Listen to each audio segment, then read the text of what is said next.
빵켓이라는 브랜드가 있다. 주식회사 퓨르라는 곳에서 운영하는 브랜드인데 이곳의 주 제품은 푸빵이라고 하는 프로틴 빵이다. 이름대로 단백질 함량이 높은 빵이 컨셉인 건데 빵 하나에 단백질이 약 25에서 26g이 들어있는 고단백 크림빵이다. 그런데 이 제품을 단백질 식품 리뷰하는 유튜버 도던님이 성분 검사를 했는데 황당하게도 25g 들어있어야 할 단백질이 7.4g으로 나왔다는 거다. 무려 약 마이너스 70%라는 건데 도대체 이게 어떻게 된 걸까? 이 도던님의 성분 검사 영상이 공개된 후 업체는 이런 입장문을 올렸다. 빵 제조사와 확인하고 있고 도던님이 영상이 올라오기 전 공교롭게도 지자체에서 먼저 영양성분 검사를 위해 푸빵을 수거해 갔다는 거다. 그래서 지자체의 검사 결과가 나오면 즉시 공유하겠다고 했다. 여기까지는 비교적 정상적인 대응으로 보인다. 빵켓, 주식회사 퓨르에서 빵을 직접 제조하는 게 아니기 때문에 유통사가 아니라 제조사 쪽에 문제가 있었을 수도 있기 때문이다. 그런데 이후 업체가 추가로 올린 입장문부터 뭔가 이상해지기 시작했다. 빵켓, 주식회사 퓨르의 단백질 함량 미달 사건의 전말, 그리고 내가 이 사건을 다루는 이유를 지금부터 공개해야겠다. 자,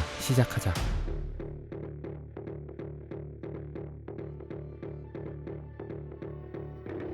이건 빵켓의 두 번째 입장문이다. 요약하면 도던님의 영양성분 검사 결과가 의문이라고 말하면서 여러 이유를 들었다. 도던님이 성분 검사 결과를 자체적으로 그린 그래프로만 설명한 것, 그리고 도던님이 공개한 성분 검사지에 주요 정보가 가려져 있는 것, 그리고 도던님의 단순 표기 실수 등의 이유를 들며 도던님의 영상이 자신들을 비난하기 위한 영상 같아 도던님의 성분 검사를 신뢰하기 어렵다고 말했다는 거다. 이 중 제일 이상한 건 도던님은 다른 여러 회사 제품의 성분 검사를 하나의 영상에서 공유했다는 걸 문제 삼았다는 건데 푸빵 성분에 대해 문제 제기를 하려면 푸빵만 다뤄야 했고 다른 제품과 함께 다뤘기 때문에 신뢰성이 떨어진다는 소리다. 그러니까 영상 하나당 하나의 제품만 리뷰했어야 한다는 이상한 논리라는 건데 마지막에는 지자체 검사 결과 적합, 부적합 여부에 따라 법적 조치를 예고하기도 했다. 물론 만약 지자체의 검사 결과가 문제가 없었다면, 즉 적합이 나온다면 도던님의 성분 검사가 신뢰성이 낮아지는 것으로 판단할 수 있기 때문에 그에 따른 법적 조치를 한다는 것은 아주 조금이나마 이해할 수 있을 것 같다. 그런데 시간이 흐른 뒤 단백질 함량 미달에 대한 소비자 질문에 업체에서 이런 답변을 한다. 현재 단백질 전문 분석센터 검사표에서 적합에 부합하는 수치가 나왔다고 말이다. 그럼 지자체 검사 결과가 적합으로 나왔다는 걸까? 하지만 그 뒤 문장에는 이렇게 적혀 있다. 이의 신청을 통해 최종 적부 여부를 확인받을 예정이라고 말이다. 적합으로 나왔다면서 또 무슨 이의 신청을 한다는 걸까? 성분 검사를 진행한 고양시청에 확인해 봐야겠다.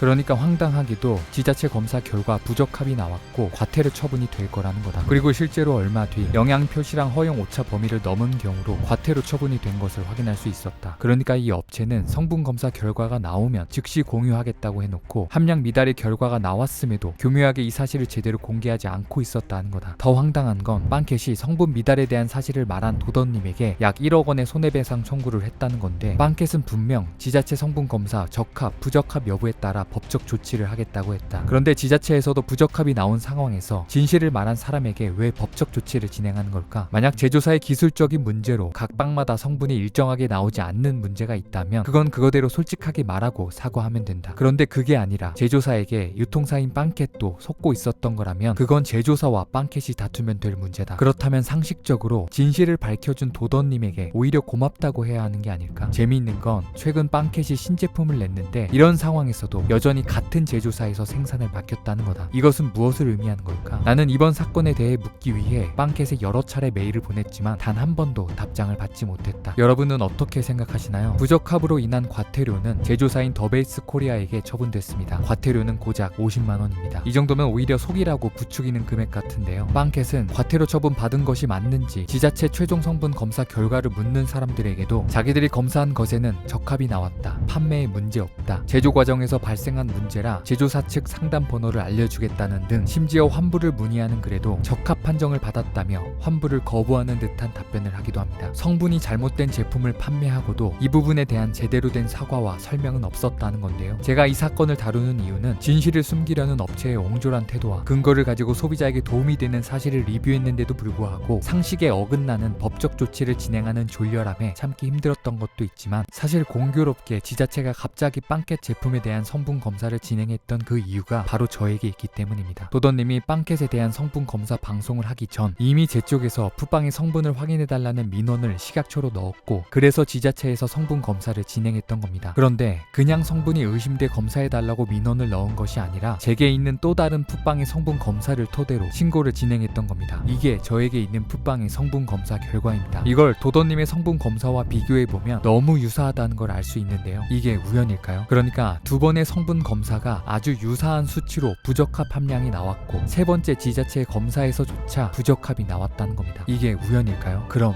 실수일까요? 물론 누구나 실수할 수는 있습니다. 하지만 그것이 진짜 실수였는지 의심받는 상황에서 사람들이 판단할 수 있는 가장 큰 근거는 그 실수를 대하는 업체의 태도일 겁니다. 빵켓, 주식회사 퓨르는 지자체 결과를 즉시 그리고 투명하게 공개하겠다는 말과는 다르게 부적합 받았고 과태료가 확정되었다는 것을 즉시 투명하게 공개하지 않았습니다. 그리고 즉시 투명하게 공개하겠다는 입장문은 삭제하고 추가 입장문에서조차 부적합, 과태료에 대한 언급은 일절 없고 영양 성분이 모두 법적 허용 범위 내에 있었다는 말로 진실을 가리고 있습니다. 그리고 소비자에게 올바른 정보를 알려준 사람에게 법적 조치를 취하고 있습니다. 이 상황을 소비자 입장에서 봤을 때 과연 빵켓, 주식회사 퓨르가 진실하다고 생각할 수 있을까요? 저는 그렇게 보이지 않습니다. 주식회사 퓨르는 늦었지만 약속했던 대로 성분 오차로 인한 과태료 처분 사실을 솔직하게 공개해 소비자들과 약속을 지키고 제대로 된 사과와 태도를 갖길 바랍니다. 교묘한 말장난으로 호도하지 말고 제발 떳떳하게 장사하길 바랍니다. 도도님의 소송 과정과 결과는 제가 끝까지 지켜보겠습니다. 사망여우였습니다.